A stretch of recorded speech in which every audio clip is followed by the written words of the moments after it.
Good morning, and thank you for joining us for Friday's Daily Market Outlook, brought to you by Binary.com.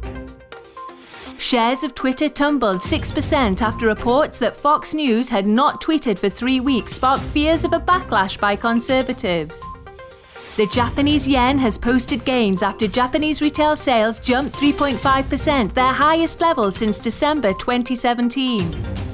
The sterling has posted losses after the Bank of England issued warnings over a hard Brexit. Bitcoin plunged 3.7% in the last session. The ATR is showing high volatility.